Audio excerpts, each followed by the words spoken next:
Sir 2014 నుండి 2025 బడ్జెట్లు పరిశీలిస్తే సార్ మొత్తం నిన్నటి వరకు పెట్టిన బడ్జెట్ 23,74,157 కోట్లు బడ్జెట్ పెడితే అందులో విద్య కోసం పెట్టింది కేవలం 1,82,699 కోట్లు మాత్రమే మనం ఈ 10 ఏళ్లలో పెట్టుకున్నాం సార్. సార్ దీంట్లో కేవలం 7.6% బడ్జెట్ను విద్య కేటాయించడం సార్ అన్న యావరేజ్గా తీసుకుంటే. ఇది కొఠారి కమిషన్ చెప్పినటువంటి దానికి కూడా చాలా తక్కువ సార్, చాలా తక్కువ సార్. ఢిల్లీ రాష్ట్రంలో ఇవాళ 22% విద్య కోసం ఖర్చు చేస్తారు సార్. హిమాచల్ ప్రదేశ్లో 19% ఖర్చు చేస్తూ ఉన్నారు సార్ మొత్తం బడ్జెట్లో.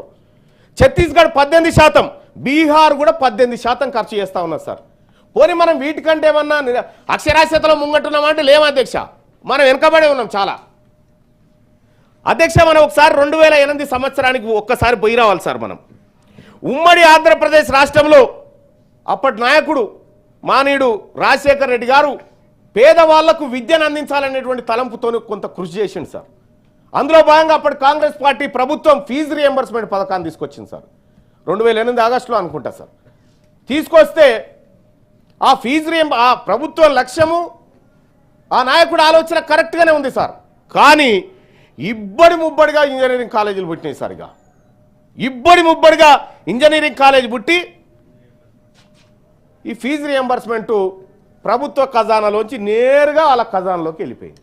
ఈ పోరగాళ్లకు వాళ్ళ ఫ్యాకల్టీ సరిగా ఉండరు, చదువు చెప్పే సార్ ఉండడు, అన్న చదివిన పోరడే సీనియర్ పోరడు జూనియర్కి చెప్పాలి. ఈ పరిస్థితిలో కొద్ది కాలేజీలు మినహా దాదాపు ఎక్కువ కాలేజీల్లో పట్టాలు పొందుకొని బయటకు వచ్చినటువంటి పిల్లలకు స్కిల్స్ లేవని మన ప్రభుత్వమే చెప్తా ఉంది సార్. ఆ స్కిల్స్ నేర్పించాలని యూనివర్సిటీలు కూడా పెట్టుకుంటా ఉన్నాం.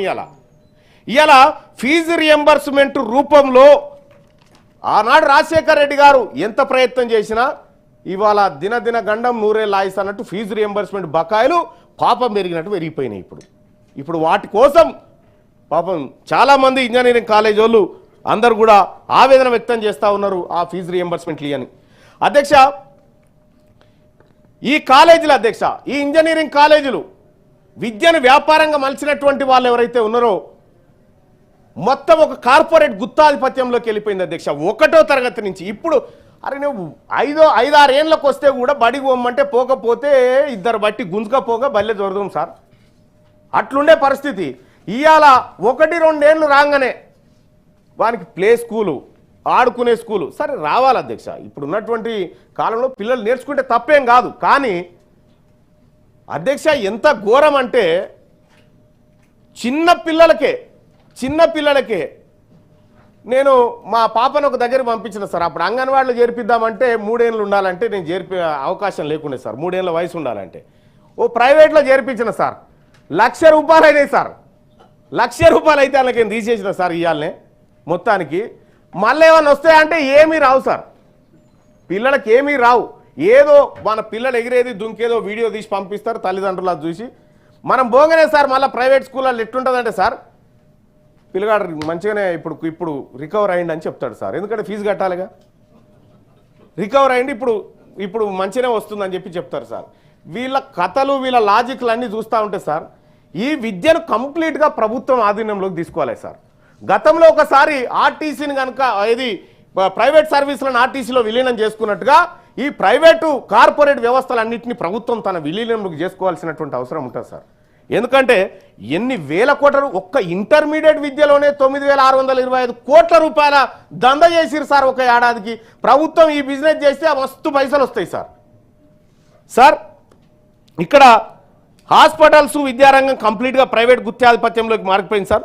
పేదవాడికి చదువుకోవాలన్న కోరిక కలిగిన తర్వాత ప్రభుత్వం విద్యను నిర్లక్ష్యం చేసింది సార్.